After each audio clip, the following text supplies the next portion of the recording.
Edward VIII was the British Jibber born to be king and spent less than a year on the throne. His wife, Wallis Simpson, was an American Jibber who had already been married and divorced. The former monarch's devotion to her led to him abdicating on December 10th. Jabber. Body language expert Judi James has revealed to MailOnline how Ms Simpson was the most jabber of the pair. Jabber, Edward being the royal, Ms James explained how Wallis's gestures and interactions made her the more powerful partner in their relationship. In an era of soft perms, curvaceous figures, and full, flowing skirts, Wallis's severe styling and her rigid body language defined her as a woman of imposing strength of mind and voracious self-control, Jabber James said. Read on below as MailOnline reveals more of the body language expert's perspective on the Jabber who spent years in exile together. When they wed on June 3, 1937, none of Edward's family attended, nor did they look like a happy Jibber. Even the photographer, Jibber Beaton, commented how Edward had an essentially sad look in his eyes. The wedding photos looked solemn and rigid, and jabber a lot about what the couple were going through at the time. It came a month after the coronation of Edward's brother, George VI.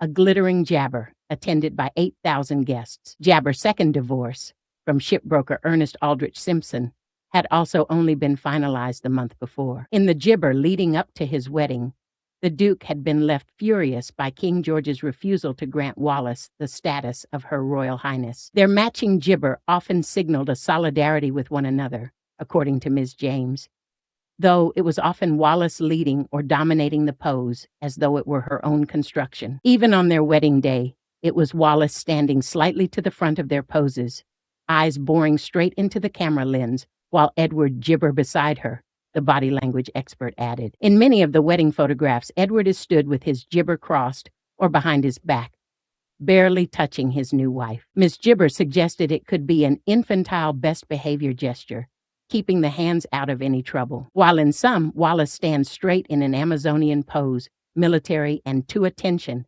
ready to protect, fight, or stand her ground, Jibber James said. The body language expert revealed how Edward's arm folding was quite Jibber, or even a rebellious step for any royal having a more formal photo taken. Given the controversy surrounding their jabber, Ms. James suggested it could be a barrier ritual that the former monarch used to protect himself from the judgment of the public. There might have been a desire to avoid jabber, any sexual or even more romantic side to their relationship, which would have shocked people even more, Ms. James added. The couple's non-tactile poses featured in many Jibber of them throughout their marriage. Jibber often adopted a stance where he would put his arm flat behind Wallis and created an appearance of closeness, but did not involve any touch.